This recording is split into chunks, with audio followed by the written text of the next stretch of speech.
Height पर gravitational acceleration पता कर लिया था कितना g bracket 1 minus 2h upon r formula derive कर लिया था बाइनोमियल एक्सपेंशन यूज लेना पड़ा था अगर h की वैल्यू r से कम हो रिजल्ट आपके साथ आज हम एक और इम्पोर्टेंट काम करेंगे इससे काफी इम्पोर्टेंट है ना अर्थ के सरफेस से कुछ डेप्थ पर डेप्थ समझ गए हो towards the centre of earth h surface से कुछ डेप्थ पर ग्रेविटेशनल एक्सेलरेशन पता लगाना है फॉर्मूला फॉर्मुलेट करेंगे और g ग्रेविटेशनल एक्सेलरेशन तो हेडिंग लिखिए gravitational acceleration at some depth तो आज का टॉपिक स्टार्ट करते हैं 5 1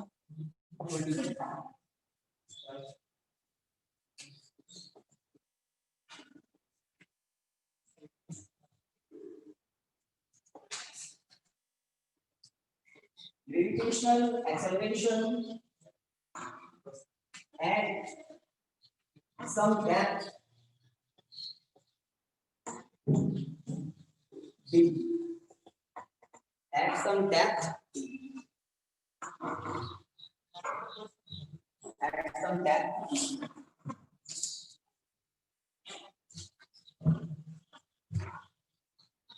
तो अटेंडेंस ले लो हाँ भाई हेडिंग लिख दिया सबने यस सर इस बात को हम समझेंगे टॉपिक को आईएमपी लगा दें हाइट से ज्यादा इंपॉर्टेंट है कैलकुलस हाइट में तो आपने इक्वेशन 1 इक्वेशन 2 बनाया डिवाइड किया फॉर्मूला और एक बाइनोमियल एक्सपेंशन अप्लाई किया तो स्पेशल केस का काम हो गया ओके डेप्थ के लिए आपको बाइनोमियल एक्सपेंशन की जरूरत नहीं पड़ती मैं थोड़ा डायग्राम और बड़ा कर देता हूं अर्थ सर्कुलर जो हमारा दिस इज अर्थ के सेंटर यहां पर मार्क कर देते हैं mass of earth any radius of earth R mass of earth radius of earth के सरफेस से d डेप्थ पर ग्रेविटेशनल एक्सेलरेशन क्या होगा तो let this is a point which is at d depth from earth surface earth का जो surface है अर्थ के सरफेस से यहां पर लाइक हमने एक डिग करके बड़ा सा वेल बना दिया कितनी डेप्थ है उस वेल की d डेप्थ अर्थ के सरफेस यहां से लेकर ये जो डेप्थ है ये डेप्थ है d और ये रिमेनिंग हाइट का रिमेनिंग लेंथ कोई बताएं दिस इज बताइए फिर से भी बताएं this remaining distance will be are E minus D distance की सेंटर है सरफेस है और ये डेप्थ है d तो आर ई यहां से जो बोल रहे हैं are E minus D remaining depth centre okay तो यहां पर एक ऑब्जर्वेशन पॉइंट है p ऑब्जर्वेशन पॉइंट p का o से distance r e minus d observation p का अर्थ के सरफेस से डेप्थ d ठीक है तो p पॉइंट से पास होने वाले एक स्फेरिकल सरफेस को मैं यहां पर ड्रॉ करूंगा p पॉइंट से पास होने वाले स्फेरिकल सरफेस को मैंने ड्रॉ किया डॉटेड दिख रहा है आपको इस डॉटेड स्फीयर की रेडियस कितनी है OP equal to R E minus D दिख रहा है ना इस डॉटेड स्फीयर की रेडियस आपको दिखाई दे रही है तो ये जो डॉटेड स्फीयर है इस डॉटेड स्फीयर के सरफेस पर कौन है P पॉइंट इस डॉटेड स्फीयर के सरफेस पर P पॉइंट है और हमें इस P पॉइंट पर क्या पता लगाना है आज gravitational acceleration gravitational formula formulate करना है फटाफट डायग्राम बना लो फटाफट डायग्राम बना लो बड़ा बनाना ताकि आप आराम से सिंबल्स डू नॉट कर पाए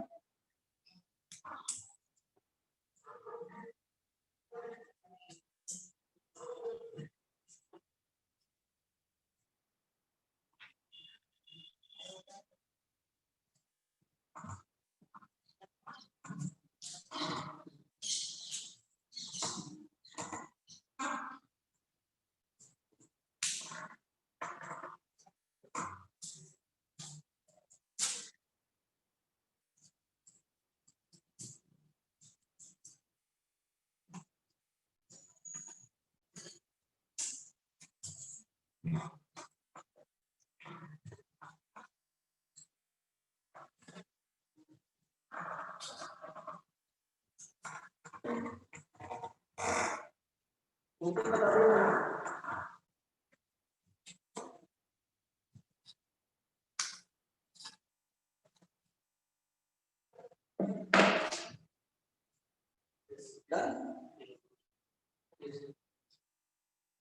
आपको क्लियर है? डी डैप पर मतलब पी पॉइंट पर ग्रेविटेशनल एक्सेलरेशन पता लगा। सरफेस पर ग्रेविटेशनल एक्सेलरेशन क्या होता है थोड़ा बताइए। अर्थ के सरफेस पर ग्रेविटेशनल एक्सेलरेशन क्या होता है? Capital G M E upon R E square. Formula formulate किया था कब? किसी भी प्लेनेट के लिए हम क्या लिखते हैं? G equal to capital G m upon r square. This is general formula किसी भी प्लैनेट के लिए। और अगर अर्थ की बात करें तो हम लिख देते हैं me mass of earth, re radius of अर्थ। तो ये तो सरफेस पर ग्रेविटेशनल एक्सेलरेशन है। चलिए तो स्टार्ट करते हैं टॉपिक। लिखिए इसके बारे में फटाफट।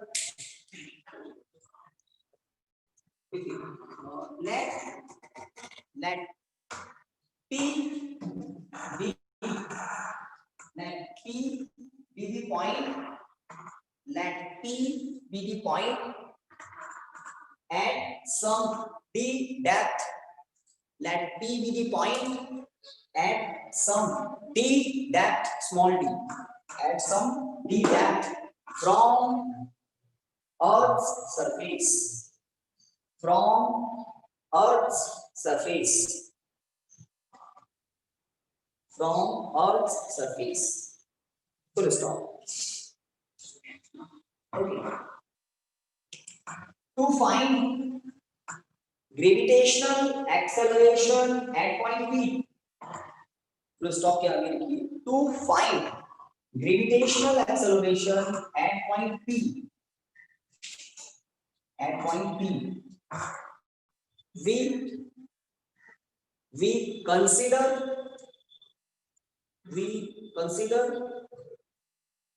a sphere. We consider a sphere of radius re minus d. We consider a sphere of radius re minus d with center O. Full stop. With center O. Full stop. Okay तो हमने एक sphere consider किया है अंदर वाला, ठीक है, are minus. चलिए तो ये तो लैंग्वेज की बात हो गई। अब अर्थ की डेंसिटी की बात कर रहे हो। डेंसिटी देखिए, इफ रो, डेंसिटी के लिए सिंबल आप सब जानते हैं। If rho be the density of the earth then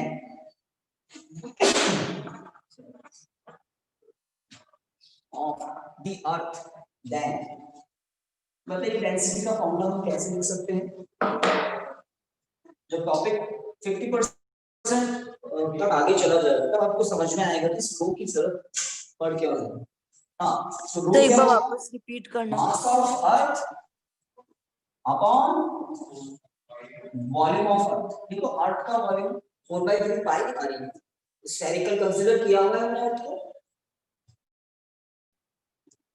density of earth total mass upon total volume. Okay तो बिकॉज हमें P पॉइंट पर ग्रेविटेशनल एक्सेलरेशन पता करना है तो हमारा एम यहाँ पर है। और P पॉइंट किसके टॉप पर है, किसके सरफेस पर है? Re माइनस डी रेडियस पर जो स्फीयर है। Re माइनस डी रेडियस पर जो स्फीयर है, इस स्फीयर के टॉप पर है P पॉइंट। तो P पॉइंट पर ग्रेविटेशनल एक्सेलरेशन कौन अप्लाई करेगा? अंदर वाला स्फीयर, अंदर वाला स्फीयर। P पॉइंट पर ग्रेविटेशनल एक्सेलरेशन के लिए हमें इसका मास पता करना पड़ेगा। इस Re माइनस डी रेडियस के स्फीयर का मास पता करना पड़ेगा।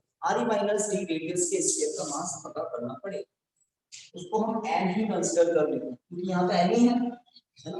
चलिए इक्वेशन 1 के बाद लिखिए, if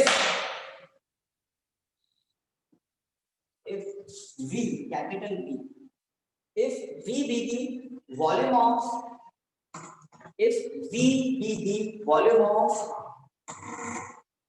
sphere, if V be the volume of sphere of radius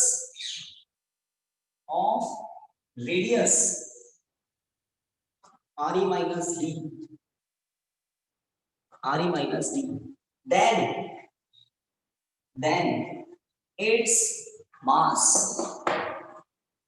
then its mass will be,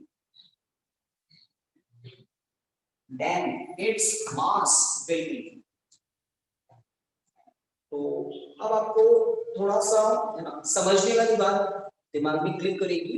हमें P पॉइंट पर ग्रेविटेशनल एक्सेलरेशन पता करना है और P पॉइंट किसके सरफेस पर है, RE माइनस D रेडियस के स्फीयर के सरफेस पर है। इसलिए इस RE माइनस D रेडियस के स्फीयर का मास u(z), इसी का इफेक्ट होगा P पॉइंट पर ग्रेविटेशनल एक्सेलरेशन के लिए, इसी का इफेक्ट होगा। और मास पता करने के लिए हमने कॉन्सेप्ट यूज कर लिया, बहुत पुराना कॉन्सेप्ट। मास क्या होता है, वॉल्यूम, सही ना, डेंसिटी इनटू वॉल्यूम। डेंसिटी क्या होती है, मास अपॉन वॉल्यूम। तो अर्थ की डेंसिटी और ये v वॉल्यूम, अर्थ का ही थोड़ा वॉल्यूम है, अंदर वाला वॉल्यूम है ना, RE माइनस D रेडियस के स्फीयर का वॉल्यूम। तो नेक्स्ट स्टेप में आपको दो काम करने हैं।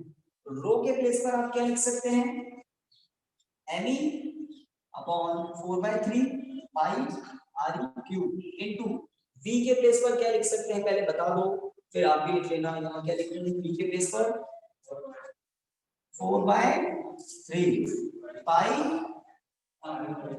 RE माइनस D का होल क्यूब। देखिए इक्वेशन 1 से मैंने रो की वैल्यू देखी और वॉल्यूम का फॉर्मूला आप जानते हैं सर। तो कैपिटल V वॉल्यूम है, RE माइनस D रेडियस के स्फीयर का। चलिए कुछ कैंसिल होता है तो कीजिए sir. me RE minus D whole cube upon RE cube, ठीक बात। 4/3 कैंसिल,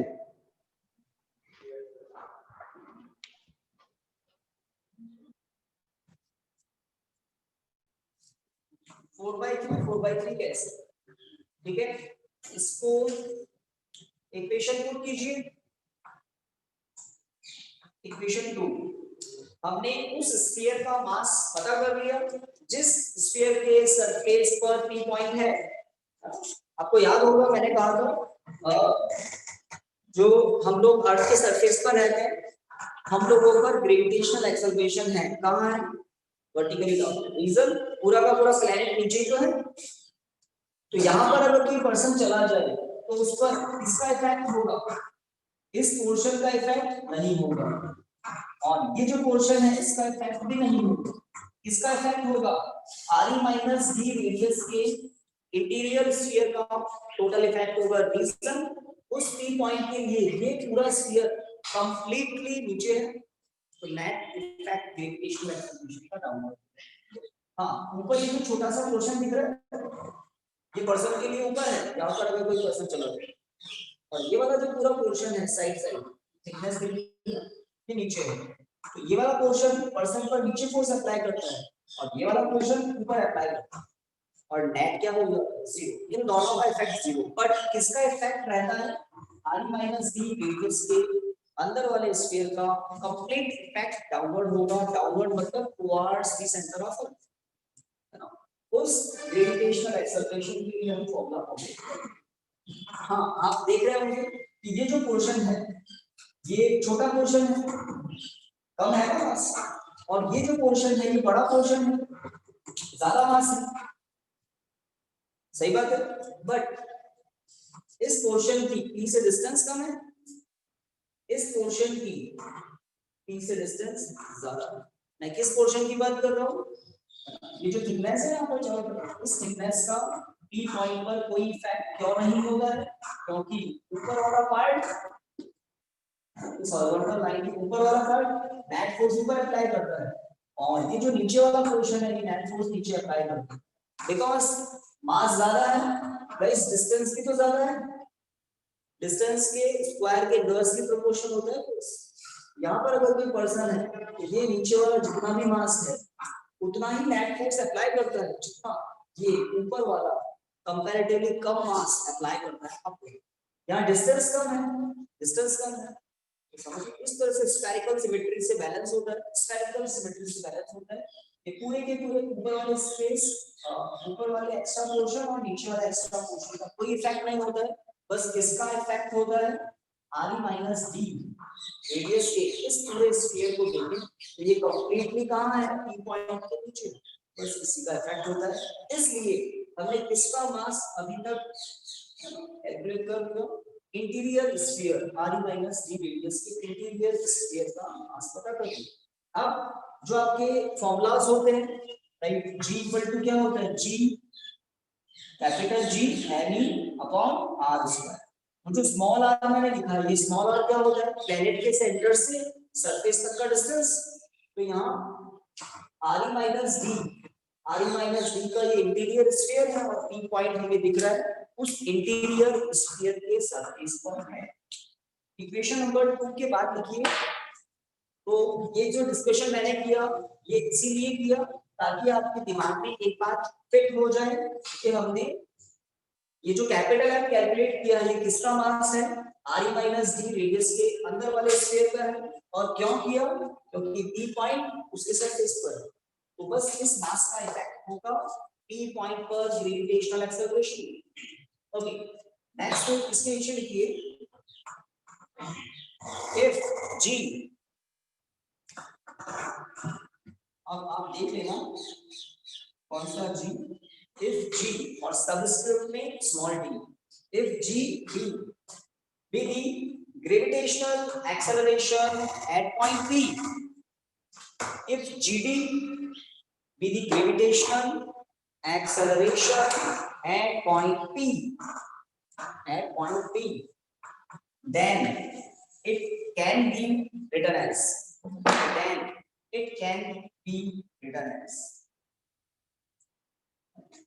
तो g इक्वल टू होता है, स्मॉल g इक्वल टू होता है capital G capital M upon r distance, gravitational acceleration के बाद में क्या है sir? Capital M upon r minus d। देख लें आप, सेंटर से P पॉइंट का डिस्टेंस कितना है, r माइनस d। मास कौन सा है, अंदर वाले स्फीयर r माइनस d। आपको इक्वेशन 2 से वैल्यू पुट करनी है बाय यूजिंग इक्वेशन 2। क्या मिलेगा, g d equal to capital G। यहाँ पर कुछ मिस्टेक है गाइस, है ना, तो आपने पहले नहीं बोला, यहाँ पर क्या आएगा, फॉर्मूले में डिस्टेंस का स्क्वायर है, तो जो OP है ना, OP का स्क्वायर, OP क्या है, r माइनस d और स्क्वायर। हाँ, तो इक्वेशन 2 से कैपिटल M की वैल्यू पुट करनी है, ये हो जाएगी me into r minus d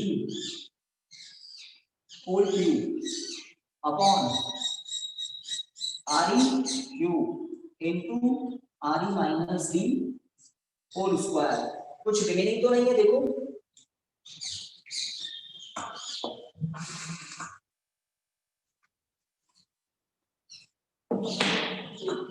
gravitational acceleration का जनरल फॉर्मूला होता है g अपॉन r स्क्वायर।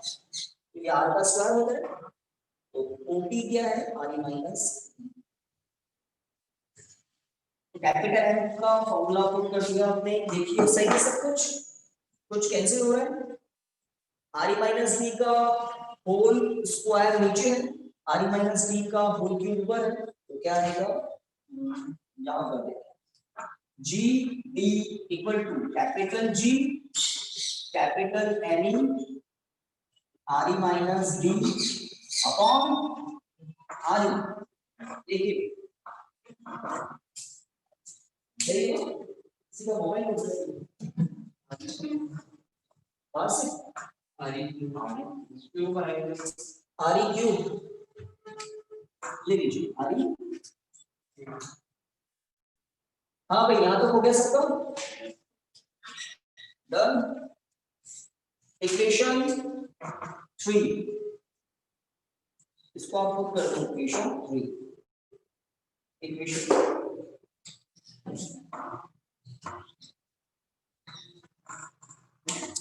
80% काम हो गया, यहां तक का काम इंपॉर्टेंट था।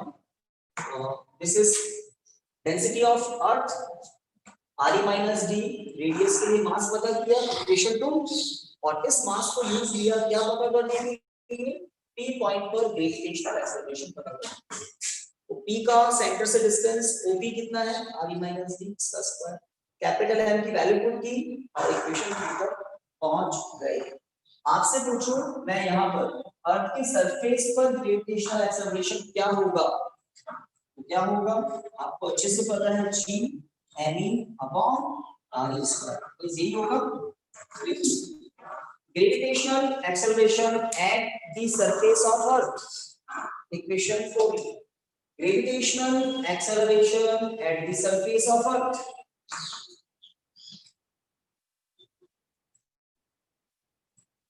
gravitational acceleration at the surface of earth हो गया equation 4।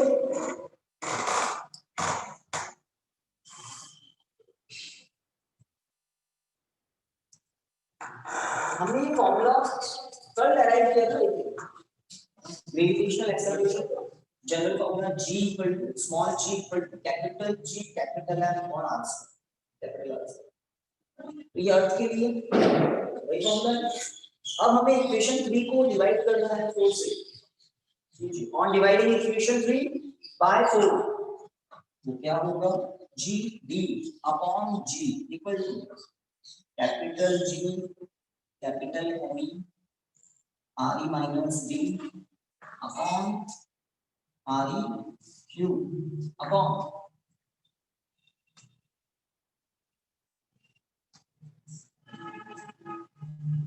G ME upon RE square. Cancel कीजिए जो हो रहा है, capital G capital M cancel, यहाँ RE क्यूब है, यहाँ RE स्क्वायर, एक RE को चेक करो। नेक्स्ट स्टेप में क्या आने G B equal to G RE minus D upon RE,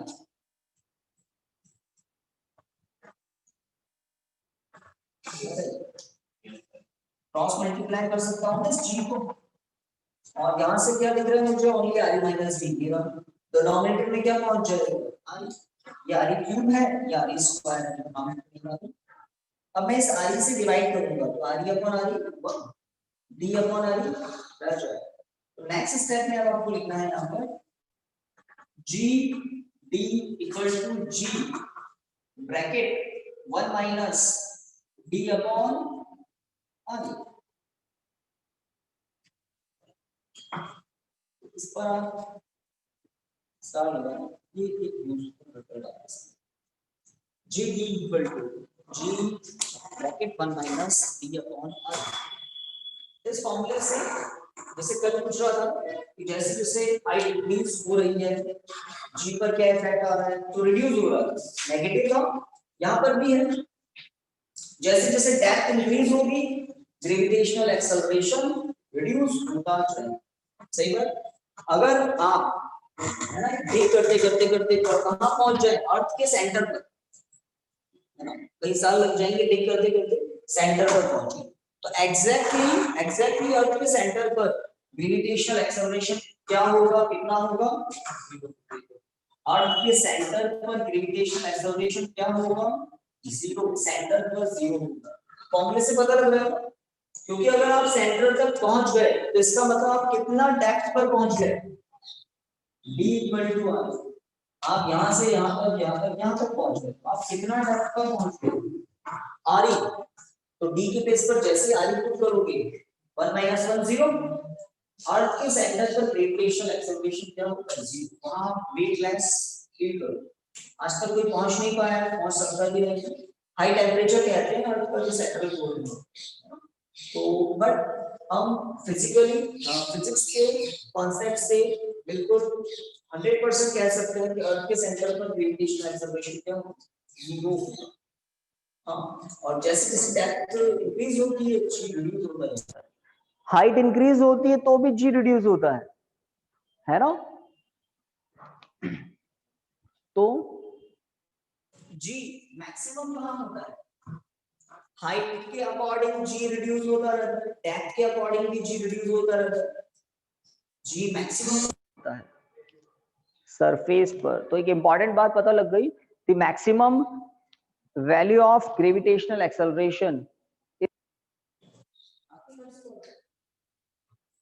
the maximum acceleration of gravitational acceleration, the maximum value of gravitational acceleration is at surface of earth, surface of earth। infinity पर g कितना होता है, infinity पर g 0 होता है फॉर्मूले के according. अगर डिस्टेंस इंफिनिटी है, इंफिनिटी है तो 1 अपॉन इंफिनिटी 0 होता है, सेंटर पर g 0 है, समझ गए। इस तरह से कुछ रिजल्ट्स आपके सामने। ओके, एक क्वेश्चन सॉल्व करना है आज आपको, फॉर्मूला फॉर्मुलेट कर लेंगे, एग्जाम में आ सकता है डेप्थ वाला ज्यादा पूछते हैं, तो आपको अर्थ की डेंसिटी यूज लेकर अंदर वाले स्फीयर जिसकी रेडियस हमने लिखी r माइनस d उसका मास पता करना पड़ेगा, डेंसिटी यूज लेकर, याद रखिए स्टार्ट। और इस मास को यूज लेकर डेप्थ पर मतलब p पॉइंट पर ग्रेविटेशनल एक्सेलरेशन क्या होता है, mass sorry capital G mass upon distance का स्क्वायर। तो डिस्टेंस क्या था, O से P तक r माइनस, ठीक है। कैपिटल M की वैल्यू पुट की, जो कैंसिल हो रहा है कर देना, टेंशन नहीं। और जब आप P पॉइंट पर एक रिजल्ट लेकर आ जाएंगे, फिर आप सरफेस पर G का रिजल्ट लिखेंगे, और हम P पॉइंट पर ग्रेविटेशनल एक्सेलरेशन लेकर आते हैं in terms of G D and R, G D and R। कल हम लेकर आए थे G H and R height पर, तो कंपेयर हो जाता है इससे, क्योंकि ये क्या है maximum value of G, question में लिखा होता है तो मैक्सिमम वैल्यू ऑफ G कहां पर होती है, सरफेस, है ना। लिखिए क्वेश्चन, सभी को सॉल्व करना है। हाँ, कह रहे हैं डेप्थ पर डेंसिटी चेंज नहीं होगी, तो ये अर्थ की मीन डेंसिटी है, अर्थ की मीन डेंसिटी, और अर्थ की मीन डेंसिटी सेम है कांस्टेंट, अर्थ की डेंसिटी कांस्टेंट मानी जाती है मीन डेंसिटी, ठीक है ना। ऐसे तो हम देखें अर्थ में कहीं नीचे जाते हैं वाटर भी है, मेटल भी है, स्टोन भी है, बहुत कुछ है, बट ये क्या होती है अर्थ मीन डेंसिटी, मीन डेंसिटी, ठीक है ना। और आप कह रहे चेंज, मीन डेंसिटी चेंज नहीं होती, mean density is a constant, ठीक है। एक क्वेश्चन आपको सॉल्व करना है, इस फॉर्मूले को यूज करके, एट व्हाट डेप्थ, जैसे कल किया था ना एट व्हाट हाइट, आज डेप्थ का question, at what depth from earth's surface, at what depth from earth's surface, from earth's surface gravitational acceleration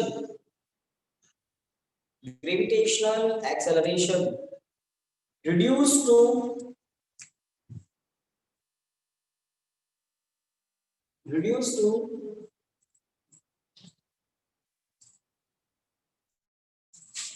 3/4 times of its, reduced to 3/4 times, 3/4 times of its maximum value, 3/4 times of its maximum value। तो सबसे पहले मुझे बताओ, हाँ भाई कोई solve नहीं करेगा, क्वेश्चन तो लिख लिया, गिवन क्या है, तो सबसे पहले यही बताइए what is given in this question, बताइए what is given, GD given है आपको, जीडी गिवन है आपको कितना, 3/4 ऑफ जी होता है सरफेस पर मैक्सिमम, दिस इज गिवन। तो इंपॉर्टेंट बात ये गिवन, गिवन के बाद आप फॉर्मूला जानते हैं, इस जीडी के प्लेस पर मैं क्या लिखूंगा, जो गिवन है, और डी के लिए आप सॉल्व करेंगे और डी किसकी टर्म में आएगा, आर की। आर की वैल्यू आपको पता होनी चाहिए कितनी होती है, आपकी रेडियस 6400 किलोमीटर, इतना याद रखना है 6400 किलोमीटर। पता लगाएं वो डेप्थ जहां पर एक्सेलरेशन 3/4 टाइम्स हो जाए, कुछ तो कम हो जाएगा, 25% शॉर्ट हो जाएगा। आपने कॉल किया होगी बात।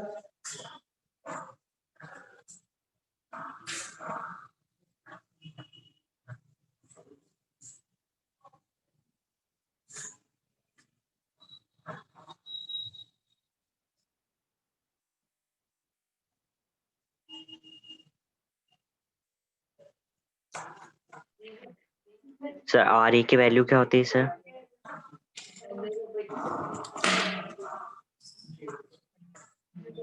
वैल्यू पुट करते हैं यहाँ पर 3/4 g 1 minus d upon r e के प्लेस पर आता है 6400 लिख सकते हैं इन kilometre. g cancel 3/4 equal to 1 minus d upon 6400 d upon 6400 equal to 1 minus 3/4। ऐसा ही किया होगा आपने 1 minus 3/4 मतलब 1/4, ठीक है। तो d upon 6400 equal to 1/4, 6400 upon 4 कल का आंसर आ रहा है, बिल्कुल ठीक है। तो d equal to होगा 1600 किलोमीटर, 1600 किलोमीटर। तो आप देख रहे हैं हाइट कितना आया था आंसर, उसमें 1600 किलोमीटर पर हाइट पर gravitational acceleration I think half हो गया। क्वेश्चन देखो हाफ हो गया था और यहाँ पर टैप पर हाफ टाइम हुआ है, 3/4 टाइम्स हुआ है, मतलब ऊपर जाने पर एक्सेलरेशन जल्दी रिड्यूस होता है, टैप पे जाने पर कंपैरेटिवली इतना जल्दी नहीं हुआ। इतना डेप्थ पर कितना हो गया ग्रेविटेशनल एक्सेलरेशन, 3/4, ठीक है। Okay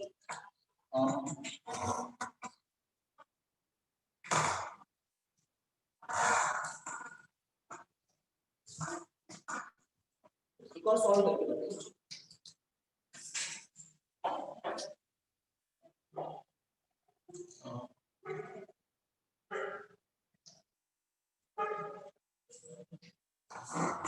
Find gravitational acceleration. Find gravitational acceleration at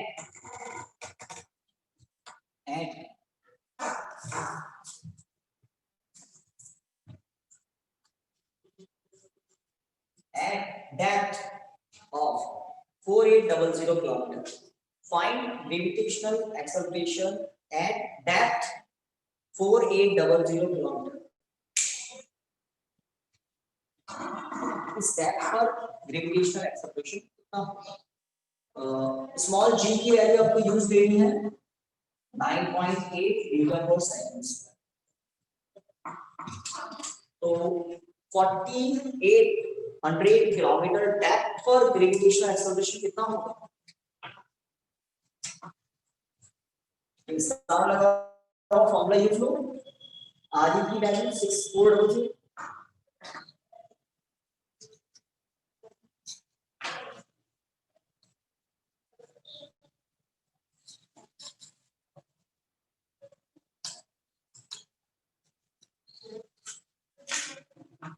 तो आई थिंक कितना होगा g/4 आ रहा है। मैंने 4800 किलोमीटर इसलिए दिया था कि आप कैंसिल तो करें, 3/4 आ रहा होगा कैंसिल कर दीजिए, तो 1 - 3/4 वैल्यू आप पता कर सकते हैं 9.8 डिवाइडेड बाय 4। किसी ने किया हो तो बताओ 7 2.4 ठीक है, इतना रिड्यूस हो जाए, सेंटर पर तो आपको पता है 0 ही हो जाए, ठीक है। चलिए एक लास्ट क्वेश्चन और करवाते हैं, हमसे रेशियो पता करो।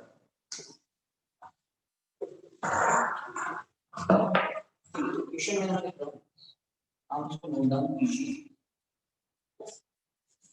फाइंड GH अपॉन GD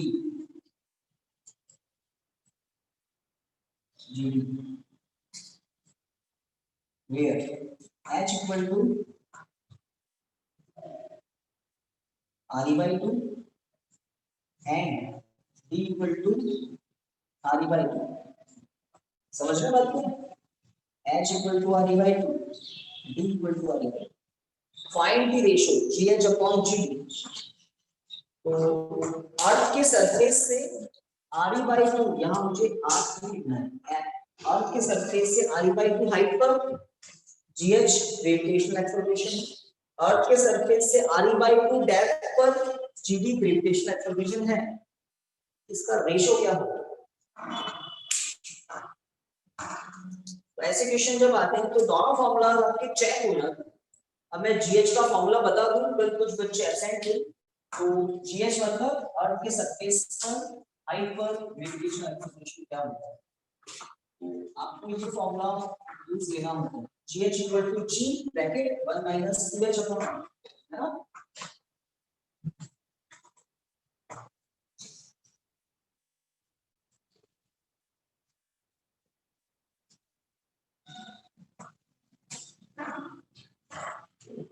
इन दो फॉर्मूला से आप रेशियो पता कर सकते हैं। बताएं 1 से ज्यादा आ रहा होगा शायद, 1 से यस 1 से ज्यादा आ रहा है।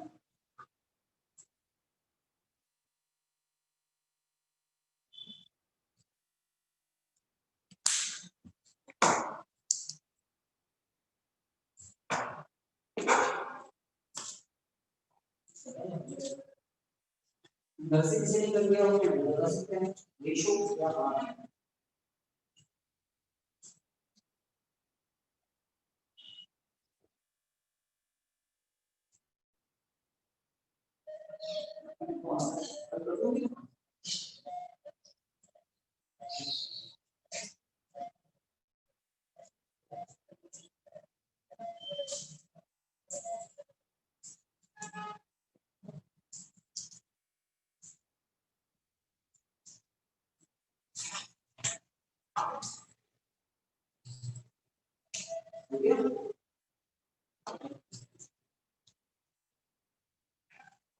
बताया ना GH upon GD solution GH upon GD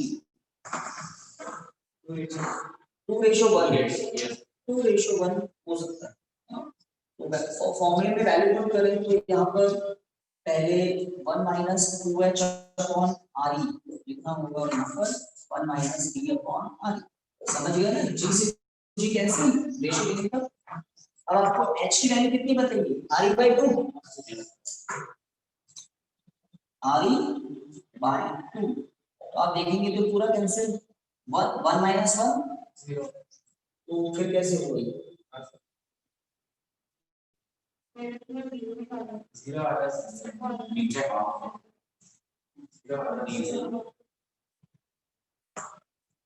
तो आपका आंसर पता है क्या होगा? समझ गए ना क्या होगा? 0 ही आंसर होगा। 0 अपॉन हाफ करो या कुछ भी करो, 0 तो आएगा। अगर मैं GD अपॉन GH पूछ लेता तो इन्फिनिटी हो जाता भाई। GH 0 आ रहा है, इसका मतलब ठीक है। बिल्कुल सही बात है, कल हमने डिस्कस किया था अर्थ के रेडियस के हाफ तक आप ऊपर चल जाए तो G ऑलमोस्ट 0 हो जाएगा। तो 0 आएगा, इसका आंसर 0 आना है। 0 अगर मैं RE by 2 से कम हाइट लेता तब नॉन 0 आता, तब आपका कुछ रेशियो आता। ठीक है, बताइए टाइम क्या हो गया है ना? कुछ टाइम है। देखिए इस चैप्टर में लॉस की बात हुई थी, Newton's law of gravitation, Kepler's law की बात हुई थी। एक टॉपिक है, शॉर्ट टॉपिक, 10 मिनट से भी कम 10 मिनट हो जाए, लिखिए टॉपिक लिखिए, Kepler's third law from Newton's law of gravitation, Kepler's third law from Newton's law of gravitation, from Newton's law of gravitation, Kepler's third law from Newton's law of gravitation. Okay, तो हम Kepler के third law, क्या है third law, उसको derive करेंगे, उसको prove कर देंगे, किससे, न्यूटन्स लॉ ऑफ ग्रेविटेशन को यूज लेकर, तो हम इसको प्रूव कर देंगे। ये बताया था ना, t square is proportional to r cube, यार क्यूब आप सेमी मेजर एक्सिस कहते हैं, a क्यूब है ना, तो हम इस बात को प्रूव कर देंगे, प्रूव कर देंगे। ओके, देखिए कैसे, तो ये जो सन से अर्थ का डिस्टेंस होता है, सन से अर्थ का डिस्टेंस, सन से अर्थ का डिस्टेंस, उसको हम कहते हैं डिस्टेंस, और अर्थ का जो ऑर्बिट है वो इलिप्टिकल है, एग्जैक्टली सर्कुलर नहीं है, बट ऑलमोस्ट सर्कुलर। इलिप्टिकल कैसा होता है आपको पता है, कुछ ऐसा होता है एलिप्स, और सर्कल कैसा हो वो भी आपको पता है, कुछ ऐसा। बट अर्थ का जो ऑर्बिट है या प्लैनेट्स का जो ऑर्बिट है, वो जो हम इतना दिखाते हैं ना इलिप्टिकल, इतना ज्यादा इलिप्टिकल नहीं होता, काफी क्लोज होता है circular.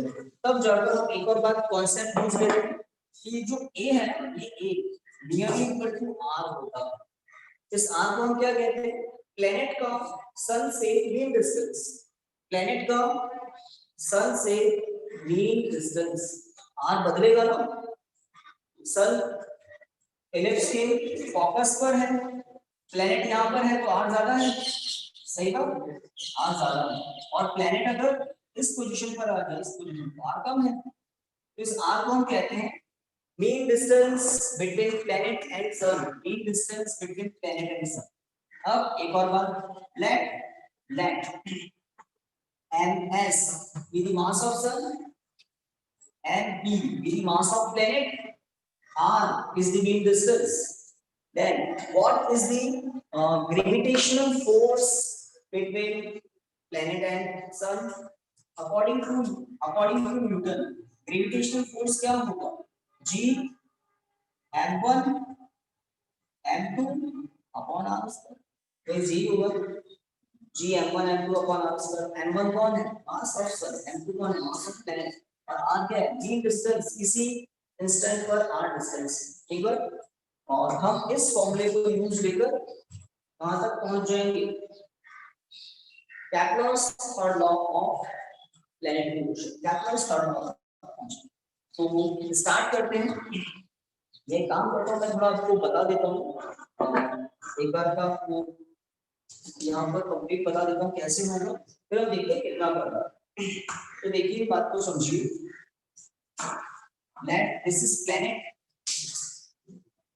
of mass mv, this is sun of mass ms, इनके बीच का मीन डिस्टेंस है r डिस्टेंस, ठीक है। और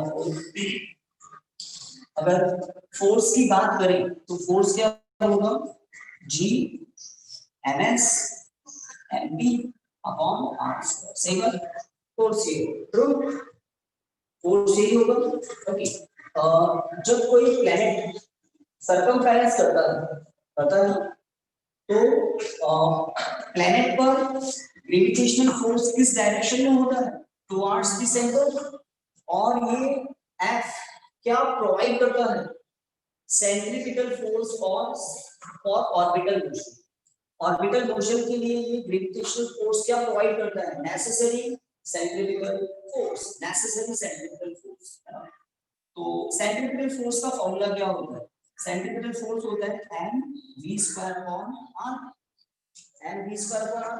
अब यहाँ मैं m की प्लेस पर कौन सा मास लिखूं, मास ऑफ प्लैनेट, ऑर्बिटिंग कौन कर रहा है सन के अबाउट, पूरा अगर मैं ऑर्बिट यहाँ बनाऊं तो ऑर्बिटिंग प्लेनेट कर रहे हैं सन के अबाउट, तो प्लेनेट ये ऑर्बिट है।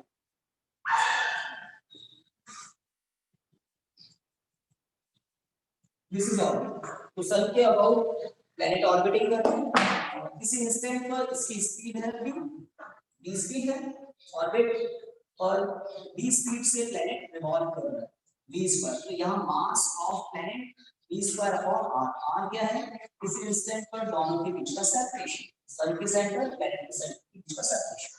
और ये सेंट्रिपिटल फोर्स, ये नेसेसरी सेंट्रिपिटल फोर्स कहां से रिसीव होता है, ग्रेविटेशनल फोर्स, ग्रेविटेशनल फोर्स।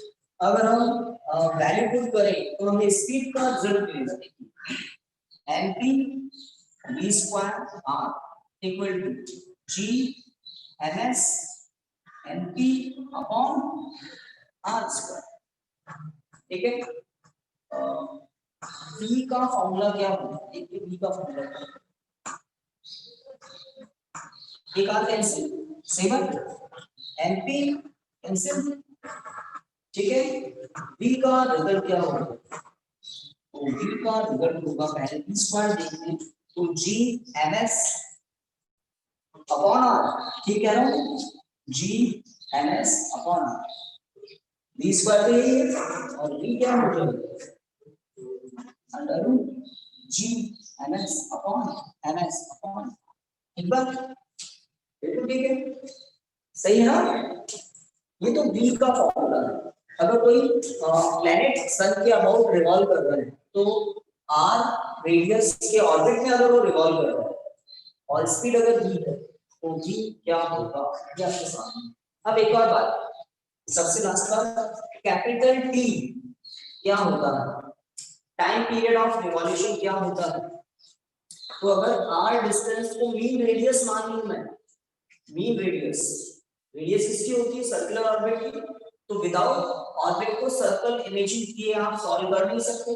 तो मैंने मान लिया r है मीन रेडियस, r की वैल्यू a भी होती है, r की वैल्यू b भी होती है, और r क्या है, a से बड़ा, सॉरी a से छोटा और b से बड़ा, मीन रेडियस। तब इस ऑर्बिट की लेंथ कितनी होगी, 2 पाई r।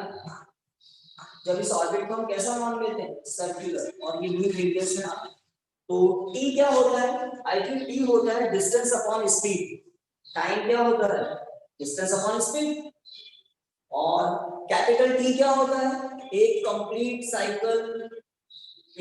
साइकिल में जो टाइम कंज्यूम होता है कैपिटल T। तो एक कंप्लीट साइकिल में प्लैनेट कितना डिस्टेंस कवर करेगा, पूरा सर्कमफेरेंस, r मीन रेडियस है, पूरा सर्कमफेरेंस, और स्पीड क्या है, स्पीड है v। हमने स्पीड का फॉर्मूला फॉर्मुलेट किया हुआ है, जब हम इस फॉर्मूले को यूज लेंगे तब आपका थर्ड लॉ आ जाएगा।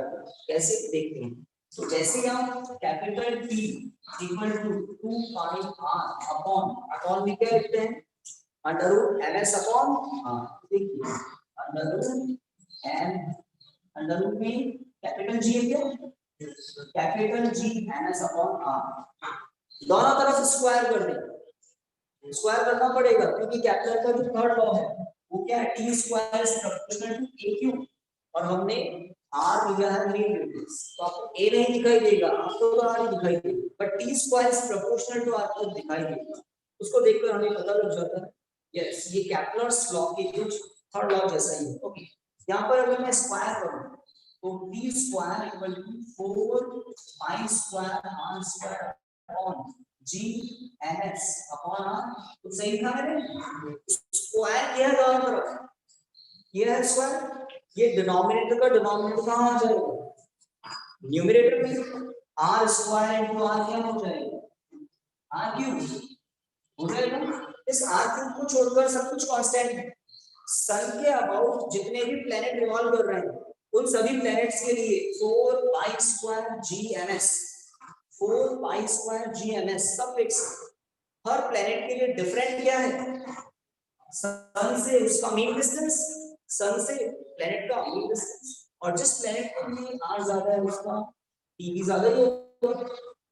यहां से पता लगता है कि t स्क्वायर प्रोपोर्शनल किसके है, स्टार्ट कैसे किया, बस देखा, इस पूरे को कल हम वापस रिवाइज करेंगे फेयर डायग्राम में। हम ग्रेविटेशनल एक्सेलरेशन का फॉर्मूला फॉर्मुलेट करेंगे और वो एक्सेलरेशन क्या, ग्रेविटेशनल एक्सेलरेशन और ग्रेविटेशनल फोर्स है ना। ग्रेविटेशनल फोर्स क्या प्रोवाइड करता है, नेसेसरी, इससे स्पीड आ जाती है। और फिर सेकंड कॉन्सेप्ट क्या है, टाइम इक्वल टू होता है डिस्टेंस अपॉन स्पीड। स्पीड का फॉर्मूला पुट करेंगे, स्क्वायर करेंगे, टॉपिक कंप्लीट करेंगे। थैंक यू स्टूडेंट्स, याद दिलाना, इससे स्टार्ट करते हैं। Thank you.